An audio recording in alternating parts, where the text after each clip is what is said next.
मदन लाल जांगिड़ जी। गुरु जी, घर में छिपकली होने का क्या मतलब है? ये क्या संकेत देती हैं?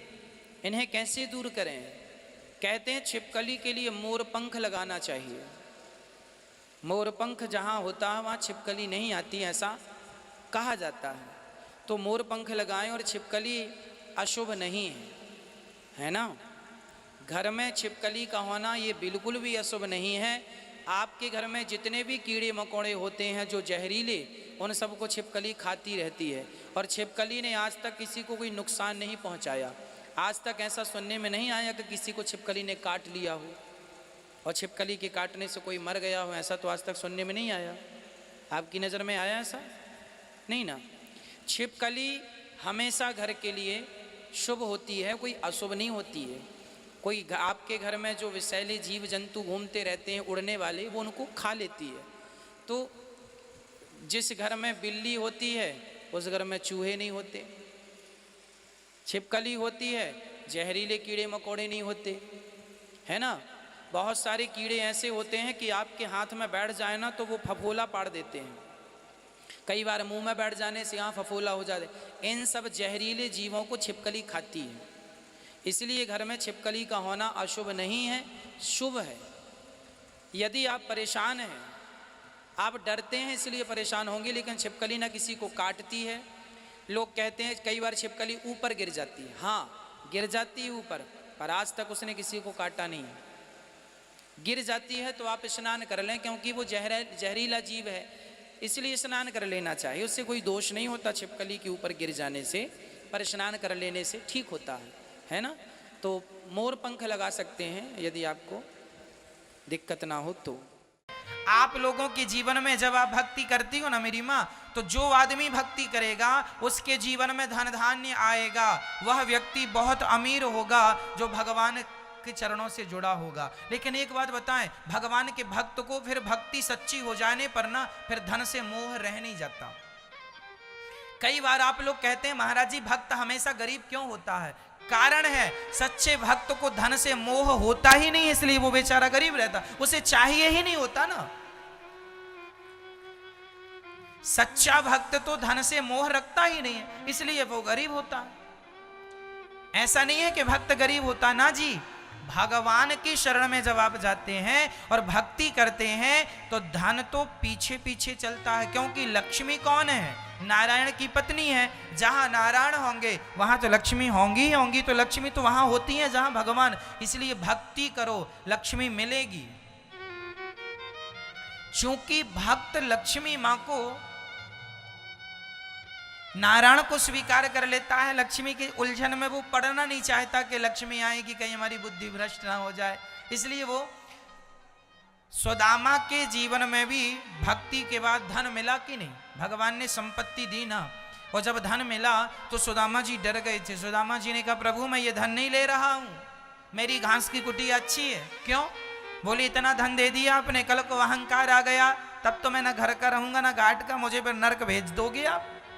ये कह के कि तुम तो अहंकारी हो गए थे, मैं नहीं लेता ये संपत्ति। तब भगवान ने कहा मैं धन भी दे रहा हूं और ये वचन भी दे रहा हूं कि तुम्हें कभी अहंकार नहीं आएगा सुदामा। तब सुदामा ने संपत्ति को स्वीकार किया। तो भगवान के भक्तों को धन की कमी नहीं होती। कोई करे तो सच्ची। अब मीराबाई को कोई धन की कमी थी क्या? लेकिन उसने धन स्वीकार किया ही नहीं ना। नरसिंह मेहता को कोई, नरसिंह मेहता उस जमाने में गरीब थे, लेकिन भगवान की भक्ति की तो भगवान ने उन्हें नगर सेठ बना दिया था। लिखा है उस चरित्र में, नरसिंह चरित्र में, आप पढ़ लेना। नानी बाई के मायरे में एक कथा आती है कि नरसिंह जी पहले गरीब थे पर भक्ति की तो अमीर हो गए। भगवान ने इतना दे दिया नरसिंह को कि 21 पीढ़ी बैठी खाए नरसिंह की तो खत्म ना हो। लेकिन उन्होंने इतना दान पुण्य किया, सब लुटा दिया, और उनका तो मोह ममता धन से रहा ही नहीं। मैं धन में ही उलझा रहूंगा तो भजन कब करूंगा? सब लुटा करके और खरताल लेके भगवान का भजन करने लगे। राधे भक्त तो लेता ही नहीं है। रैदास भक्त जूता सिलते थे। एक बार भगवान साधु बन के आए और रैदास जी के पास एक उनको पत्थर दिया। कौन सा पत्थर? पारस मणि दी। सुन लो, लिखा है ये सब। रैदास जी से कहा साधु ने, साधु मतलब वो भगवान साधु बन के आए, सुनो रैदास जी तुम साधुओं की सेवा करते हो, ये पारस मणि ले लो। सुनो, ये लोहे पर छू देने से सोना हो जाता है, फिर तुम खूब सेवा करना, तुम्हारी दरिद्रता गरीबी मिट जाएगी। रैदास जी के सामने भगवान ने जो उनका जूता रख कर वो कील ठोकने का एक उनका औजार होता ना लोहे का, भगवान ने उसको छुपा दिया लोहे को, और वो सोना हो गया। अब रविदास जी रैदास जी रोने लगे, हे भगवान मैं तो गरीब था ही, आपने और गरीब कर दिया। भगवान ने कहा मैंने कहां गरीब कर दिया? बोले रविदास जी ने कहा कि आपने मेरा जूता जिस पर रखता हूं उसको तुमने सोने का बना दिया। अब कोई सोने पर रख के थोड़ी जूता सिलूंगा, मुझे से यमुना गंगा जी में बहाना पड़ेगा, फिर कहां सिलाऊं खरीद के? भगवान बोले सोना बेच के जितना पैसा चाहिए ले लेना। रविदास जी ने कहा कि सुनो प्रभु, मैं जो जूते सिलकर काम करके जो पैसा कमाता हूं उसी से अपना गुजारा करूंगा, मैं ये तुम्हारे मणि मणि के चक्कर में नहीं पड़ता, जितना मिल रहा है अच्छा है। भगवान ने जिद की, ना जी रैदास जी तुम्हें ये पारस मणि लेनी पड़ेगी। तो रैदास जी ने कहा एक काम करो, मेरी झोपड़ी के ऊपर वो जगह तुम्हें जहां मिले खोस दो, खोस दो मीन्स रख दो, वहां रख दो। चले गए भगवान। एक साल बाद भगवान फिर आए, अरे रविदास जी तुम तो, रैदास जी फिर तुम वही जूता सिल रहे हो, तुम तो मणि दिया था मैंने, कितना सोना बन जाता, तुम लखपति करोड़पति बन जाते। रैदास जी ने कहा आपने हमें कुछ दिया था? कब दिया था? पिछले साल। कहां रखा था? वहां। तो रैदास जी ने कहा जहां रखा था देख लो। भगवान ने हाथ डाला तो वहां उनकी पारस मणि ज्यों की त्यों रखी थी, साल भर से छुआ नहीं। भगवान का सच्चा भक्त तो भगवान से मतलब रखता है, धन बहुत आता है उसके जीवन में पर वही परवाह नहीं करता। इसलिए ये कहने में आता है कि भक्त गरीब होता, गरीब नहीं होता, सच्चा भक्त स्वीकार ही नहीं करता ना। इसलिए रैदास जी के जीवन में पारस मणि मिली थी, भगवान ने दी, नहीं ली उनने।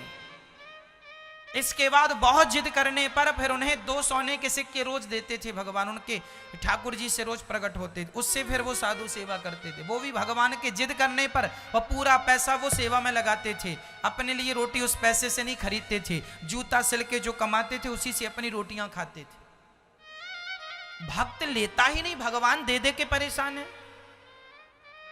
राका वाका का नाम सुना होगा आपने।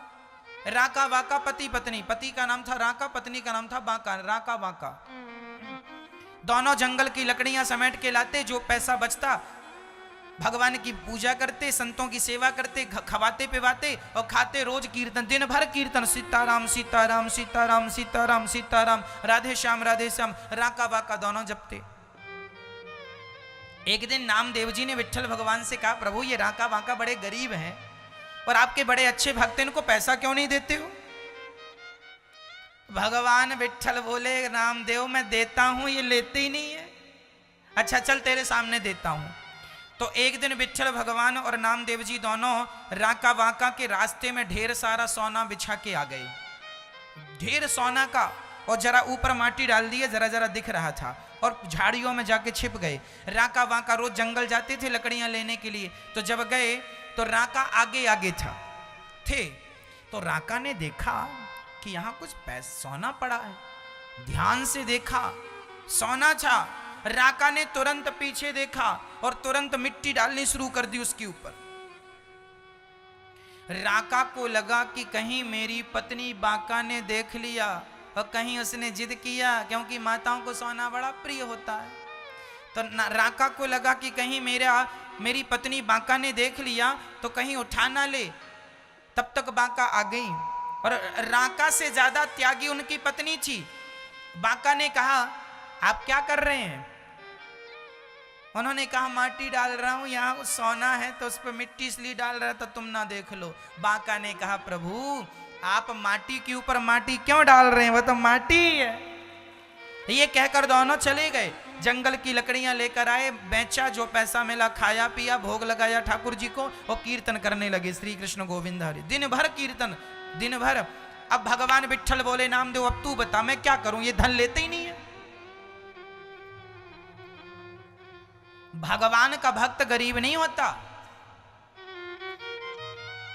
कभी गरीब हो ही नहीं सकता। लिख लो, मेरे से लिखवा लो, स्टाम्प पे लिख दूंगा, कभी नहीं गरीब हो सकता। लेकिन सच्चे भक्त को चाहत नहीं रह जाती, उसकी इच्छाएं समाप्त हो जाती।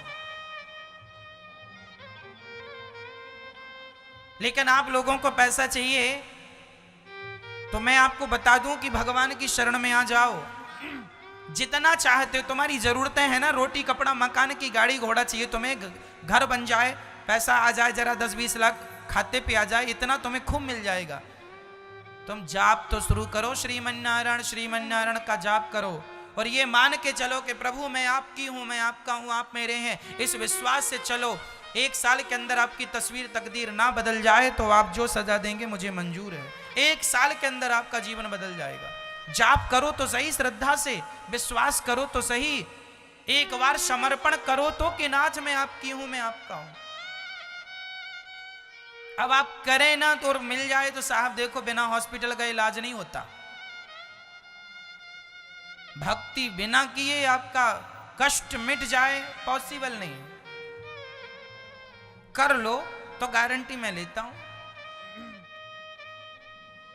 इसलिए विश्वास, और धनवन की कोई कमी नहीं होती। इसलिए भगवान का कोई भक्त गरीब नहीं था।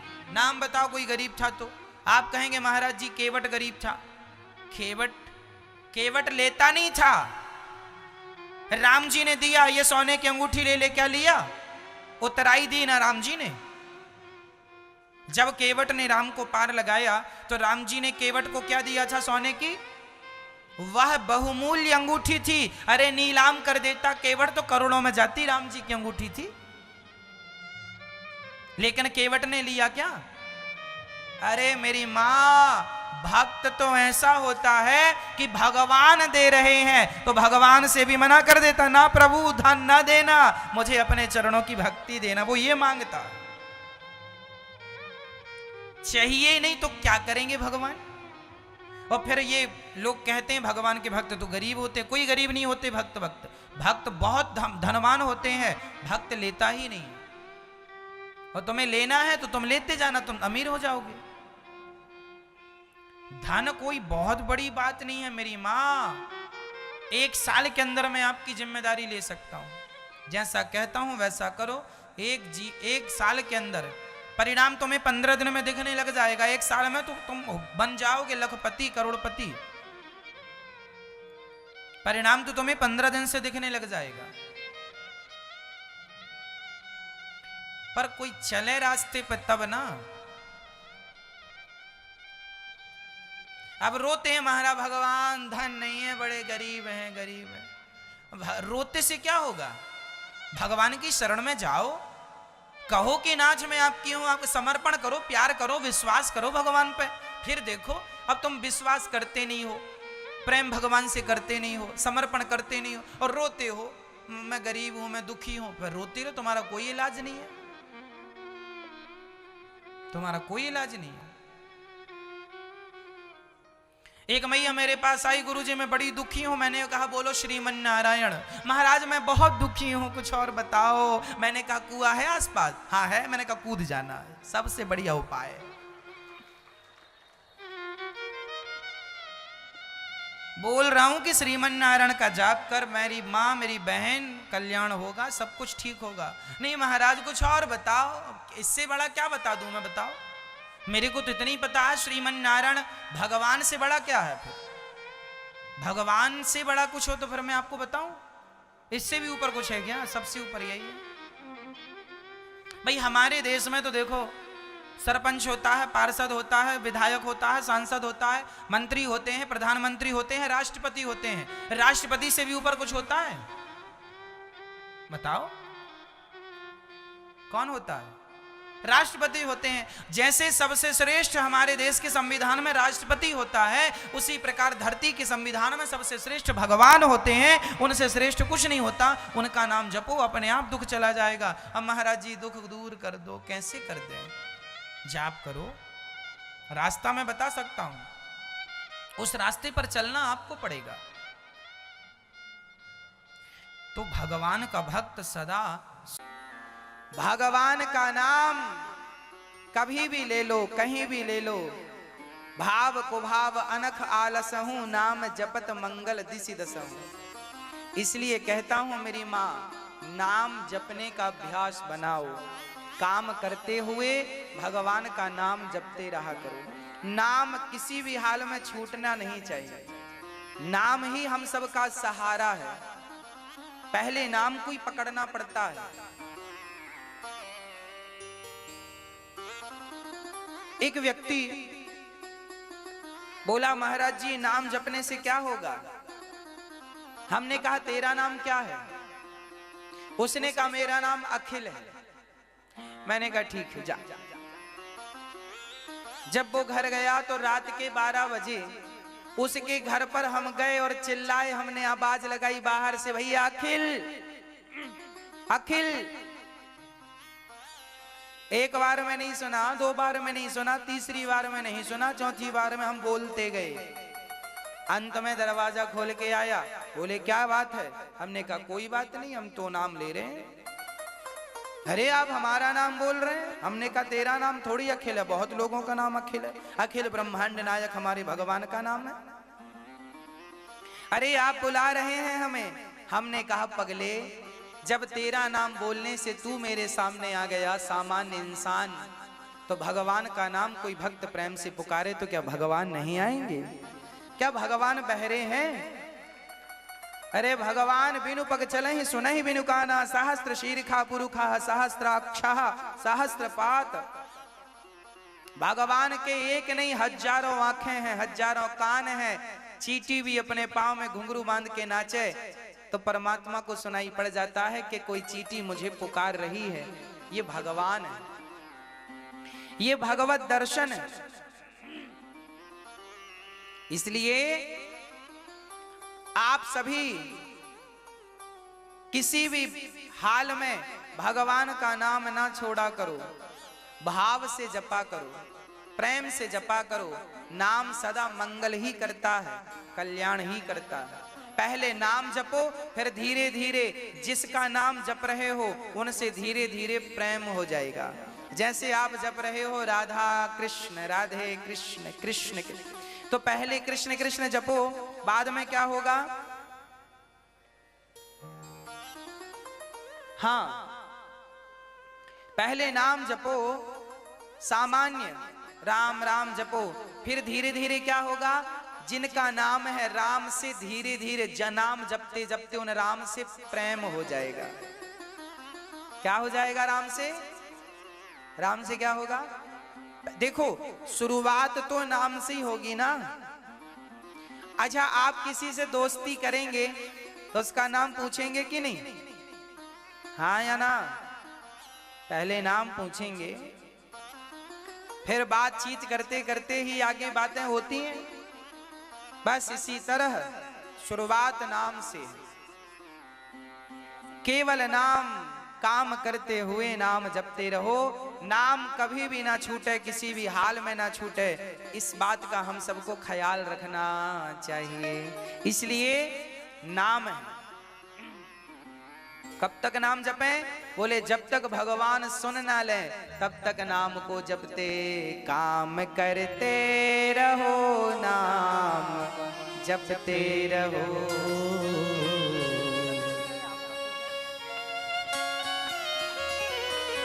अच्छा,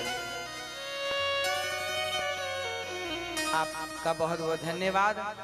किसी बूढ़ी माँ का सहारा बनने के लिए आप आए हैं, बहुत बहुत धन्यवाद आपका। सुंदर तालियों के साथ स्वागत। यहाँ वृद्धाश्रम में वृद्ध माताएं, गौरी गोपाल आश्रम में माताएं रहती हैं, वृद्ध माताएं। उन माओं के लिए आप सहयोग करने आए हैं। भगवान आपने इन माओं का सहयोग किया है, भगवान आपका सहयोग करें। जब आप धर्म के लिए अपने हाथ बढ़ाते हैं, 2 हाथ आप बढ़ाते हैं, तो आपके लिए भगवान हजारों हाथ बढ़ा देते हैं।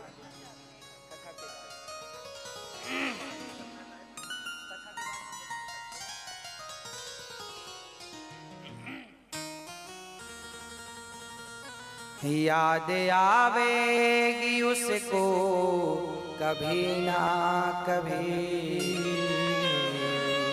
मेरी विनती सुनेगा कभी ना कभी।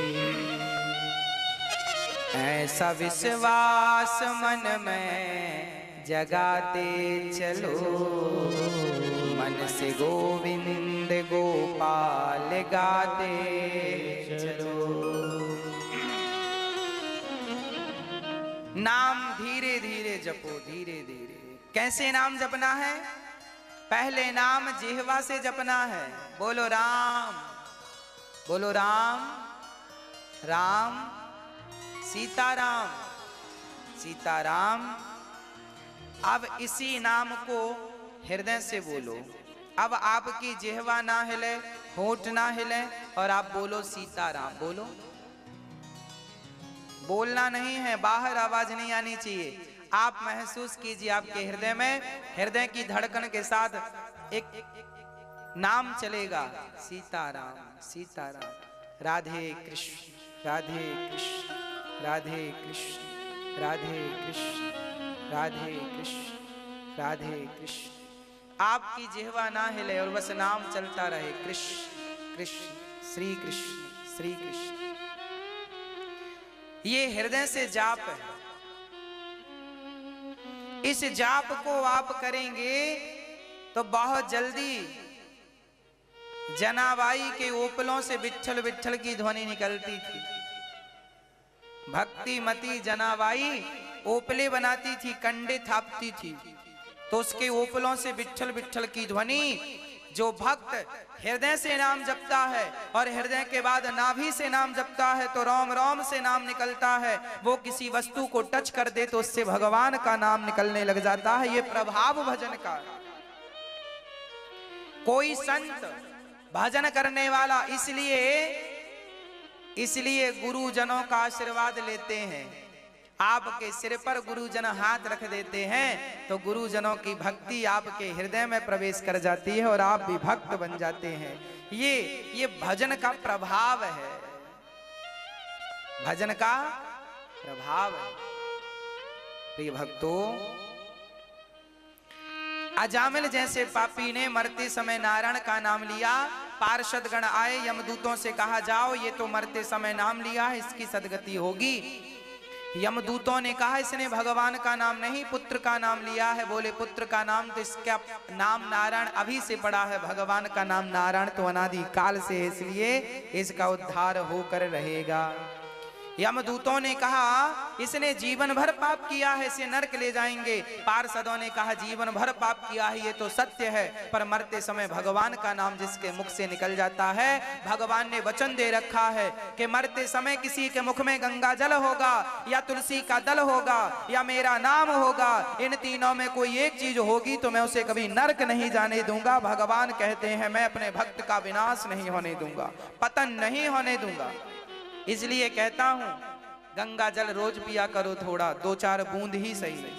तुलसी का एक पत्ता रोज मुख पे रखा करो और भगवान का नाम रोज काम करते हुए सीताराम सीताराम गाओ रे गाओ रे गाओ रे।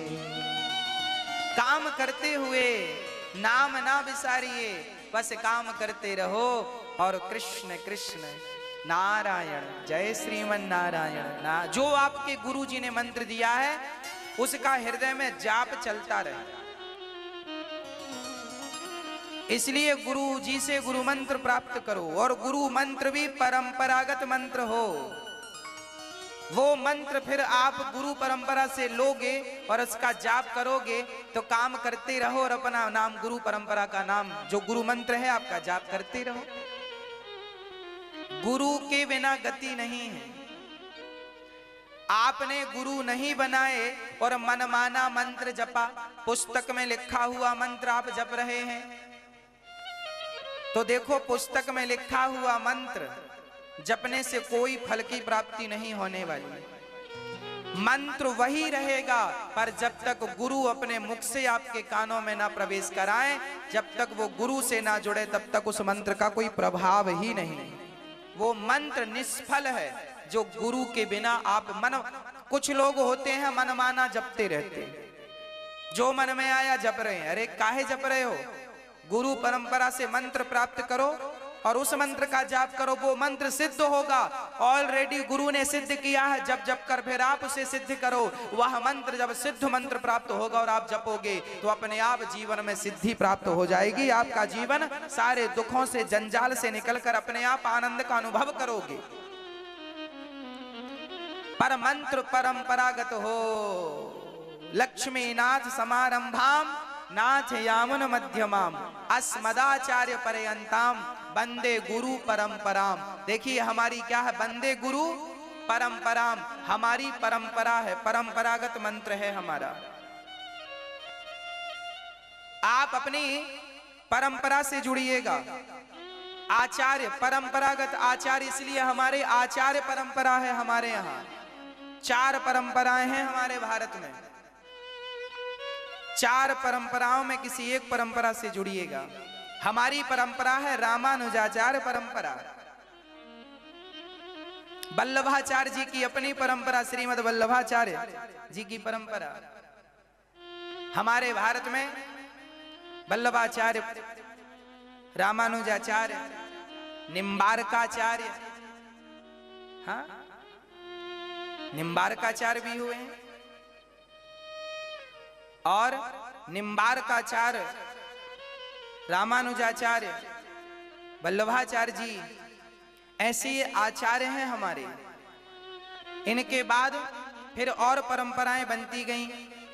रामानुजाचार्य से फिर रामानंदाचार्य परंपरा प्रकट हुई। ये परंपराएं चलती गई। मतलब आप कहीं भी रहें, परंपराओं से जुड़े रहें। गुरु परंपराओं से जुड़ेंगे, उस मंत्र को प्राप्त करेंगे, उस मंत्र का जाप करेंगे।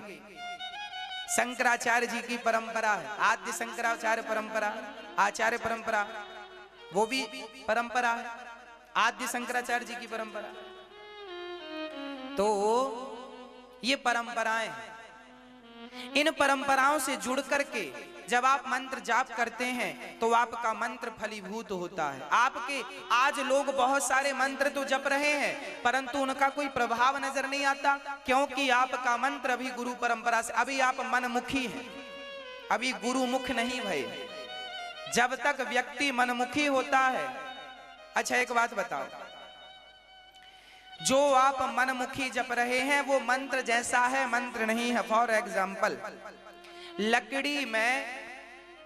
लकड़ी की एक गाय बना दो और लकड़ी का बछड़ा बना दो, तो आप देखने में क्या लगेगा? ये क्या है? बोलो, गाय ही तो कहोगे। भाई गाय है, ये गाय है, ये बछड़ा है। अच्छा गाय है तो दूध दोहलो। गाय व्यवहार जगत में तो यही कहा जाएगा ये गाय है, पर वो असली गाय नहीं है। लकड़ी की गाय है, मिट्टी की गाय है, पीतल की गाय है, चांदी की गाय है। गाय तो है, बछड़ा तो है, पर इससे दूध नहीं दुहा जा सकता। असली गाय अलग है, ये असली गाय जैसी है, ये असली गाय नहीं है, ये असली गाय। उसी प्रकार तुम्हारा जो मंत्र मनमुखी जप रहे हो वो मंत्र जैसा है, पर मंत्र नहीं है। मंत्र तो वही है जो गुरु से प्राप्त होता है, वही मंत्र प्रभावशाली होता है। इसलिए गुरु परंपरा आवश्यक है। इसलिए शिक्षा और दीक्षा दोनों जरूरी है। आज बहुत सारे लोग ये कहते हैं गुरुजी हमें गुरु बनाने की, कई लोग कहते हैं हमने शंकर जी को गुरु बना लिया, कई लोग कहते हैं हमने हनुमान जी को गुरु बना लिया है। तो फिर राम जी को क्या जरूरत थी वशिष्ठ जी को गुरु बनाने की? क्या जरूरत थी? फिर हनुमान जी को, सूर्य भगवान को गुरु बनाने की क्या जरूरत थी? गुरु परंपरा यदि धरती पे आए हो तो गुरु हैं गुरु की जरूरत है इसलिए तो गुरु है, यदि जरूरत ना होती तो फिर गुरु होते ही क्यों। इसलिए परंपरा का मंत्र, आज अजामिल ने जो नारायण मंत्र जपा है ये भी परंपरा। इनके घर कोई साधु आए थे, उन साधु ने कहा बेटा नारायण जप। अजामिल बोला नहीं जपूंगा, तो चल बोल अपने बेटे का नाम नारायण रख दे बस। लो गुरु ने कह दिया कि बेटे का नाम नारायण रख दो, बस उस मंत्र का जाप कर लिया उसने। चूंकि इनडायरेक्ट गुरु की कृपा हो गई, गुरु जी ने नाम दे दिया नारायण। उस मंत्र का जाप किया, भले बेटे को बुला रहा है पर वो मंत्र का जाप, और जितनी बार नारायण बोला उतना जाप हुआ। और जब गुरु परंपरा से जुड़ा तो उस मंत्र ने उसका कल्याण कर दिया। वही मंत्र उसको नरक जाने से बचा लिया, एक नाम। इसलिए नाम जप परंपरागत होना चाहिए।